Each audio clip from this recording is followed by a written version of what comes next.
Russia's invasion of Ukraine has triggered a huge outcry across the world. Many countries have introduced punitive sanctions against Russia in an effort to put a stop to the war. German Chancellor Olaf Scholz made it clear that more sanctions could follow. Machen wir uns nichts vor. Let's not kid ourselves. Putin will not change his course overnight. But very soon, the Russian leadership will feel the high price it is paying. Already in the last week, the Russian stock market sank by more than 30%. That shows our sanctions are working, and we reserve the right to impose further sanctions. The EU, the US, Britain, and Canada quickly introduced sanctions against Russia. Russian banks are now excluded from the SWIFT payment system. Leading banks have been shut out of Western capital markets. Russian treasury bonds and bonds of some companies can no longer be traded. That makes it difficult for the Kremlin to refinance its debt. The West has frozen $85 billion worth of Russian assets and introduced travel bans. More than 500 people have been affected, including Vladimir Putin.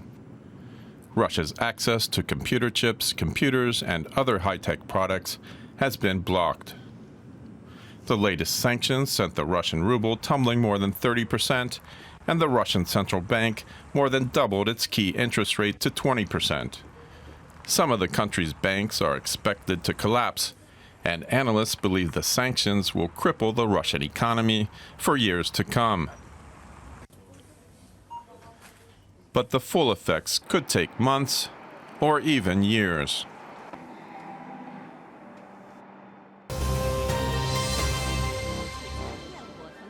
It's been a month since the Winter Olympics opened in Beijing with fireworks, and Chinese President Xi Jinping waved proudly from the stands. Abandoned by most international leaders, Xi only had one prominent guest, Russia's Vladimir Putin, who certainly knew at the time that he would need some support from his powerful neighbor. That's because Russia depends on close ties with China, after the West distanced itself from Moscow. Russia might be optimistic.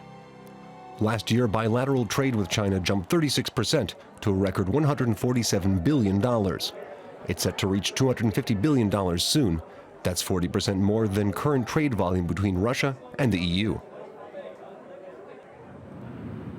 Currently, Russia is China's second biggest oil supplier, providing over 15% of its imports.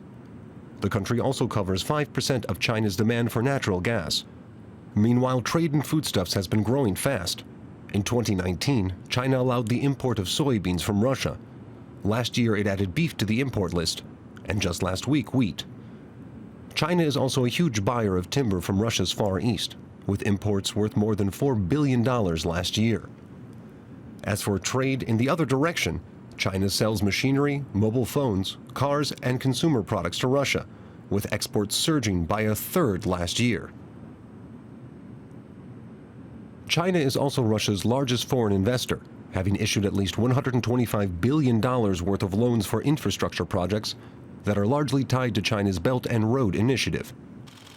Russia counts on China as its new key trade partner, but Beijing might show some hesitance, wary of trouble with its Western partners, should it run afoul of sanctions.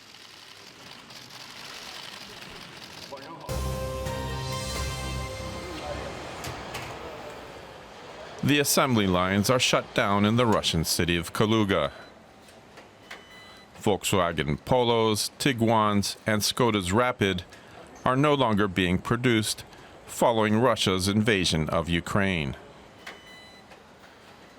Normally, 4,000 people would be working at VW's facilities in Kaluga and Nizhny Novgorod. It's located 340 kilometers east of Moscow, and it's where VW produces Skoda-branded cars. The Volkswagen Group has also ceased all exports to Russia. Last year, subsidiary Porsche delivered 6,000 cars to Russia. VW blames the current crisis and uncertainty for the export stop. The move brings VW in line with other car makers like BMW and Mercedes-Benz. Leading U.S. car makers General Motors and Ford have also cut off exports to Russia. Since Russia invaded Ukraine, oil prices have been surging.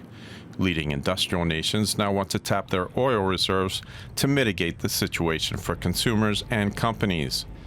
The International Energy Agency wants to release 60 million barrels of crude oil reserves. That's about 4% of all emergency reserves of 1.5 billion barrels. Meanwhile, Western oil companies continue to scale down their operations in Russia. BP, the biggest foreign investor in Russia, said it's abandoning its 20% stake in state oil company Rosneft at a cost of up to $25 billion. Also, oil giant Shell now says it's ending its cooperation with Gazprom in key oil and gas projects. Italy's Eni is joining Shell and BP. Traditionally neutral Switzerland will adopt all the sanctions that the EU has already imposed on Russia over its invasion of Ukraine. Switzerland has banned 5 oligarchs close to Russian President Vladimir Putin from entering the country. Sporting sanctions against Russia have led to a run on German team Schalke soccer jerseys in the city of Gelsenkirchen. Demand for shirts of the club rose after the second division team dropped Russian state-owned energy giant Gazprom as its main sponsor. The Swedish furniture giant IKEA is also suspending its operations in Russia and Belarus, affecting nearly 15,000 employees, 17 stores, and 3 production sites in response to the war in Ukraine. IKEA is one of the largest Western employers in Russia. Home rental company Airbnb says it will offer free temporary housing for up to 100,000 refugees fleeing Ukraine. CEO Brian Chesky sent letters to leaders of Poland, Romania, Germany, and Hungary offering help to house the refugees. More than 1 million Ukrainians have entered the EU since the Russian invasion.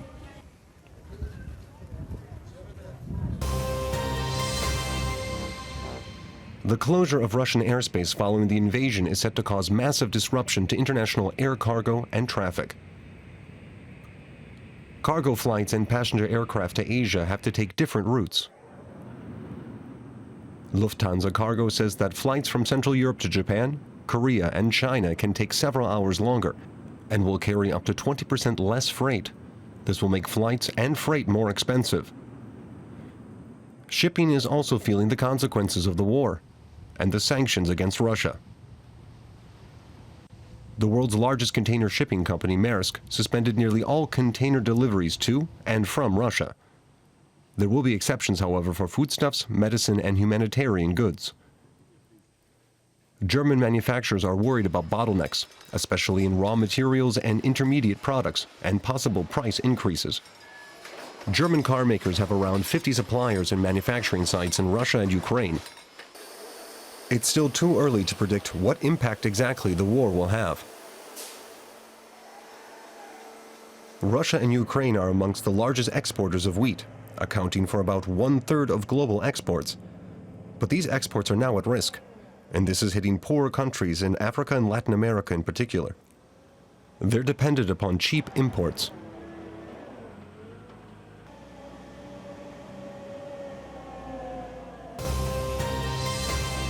The people of war-torn Yemen are very concerned about the situation in Ukraine.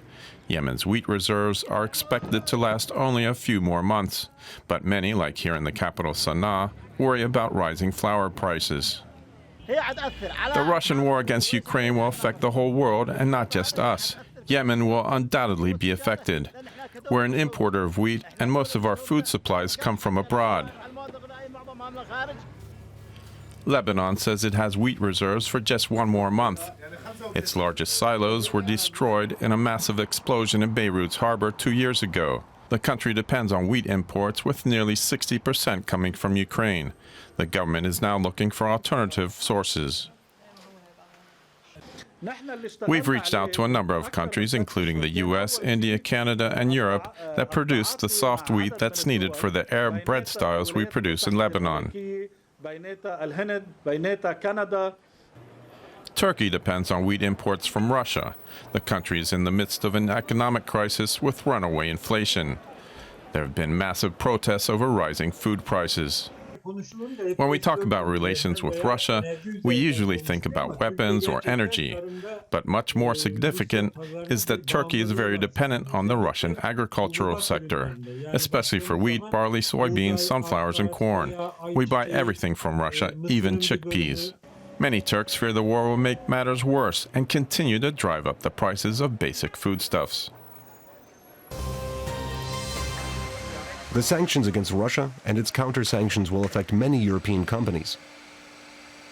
Eastern German enterprises like this specialized machinery producer Kieselstein are among those that will be hardest hit. The Chemnitz-based company can process steel, copper, and other wires. Such a machine costs up to €1 million. Each one is custom built for buyers. The company is a global market leader. Managing Director Jens Kieselstein doesn't know whether he can keep all 45 employees on payroll. Some top customers are in Russia.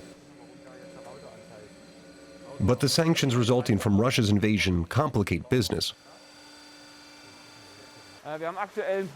We're currently preparing a contract worth several million euros over the next 2 years. If the contract cannot be fulfilled according to the current terms, we will of course need or have to look for alternative customers. That will take time.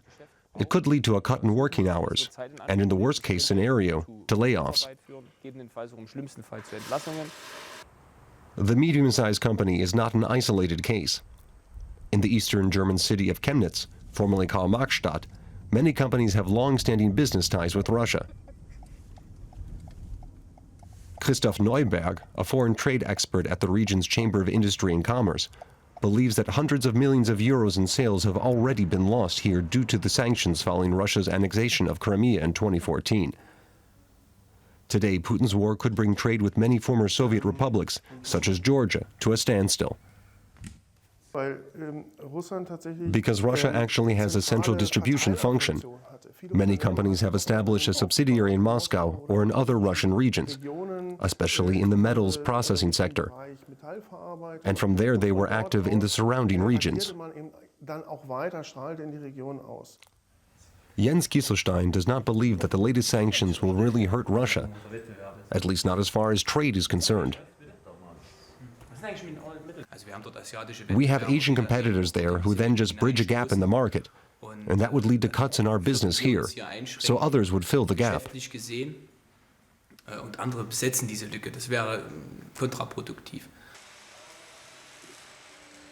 Kieselstein is certain that only the complete exclusion of Russia from international payment systems can really put pressure on the autocrat, Vladimir Putin.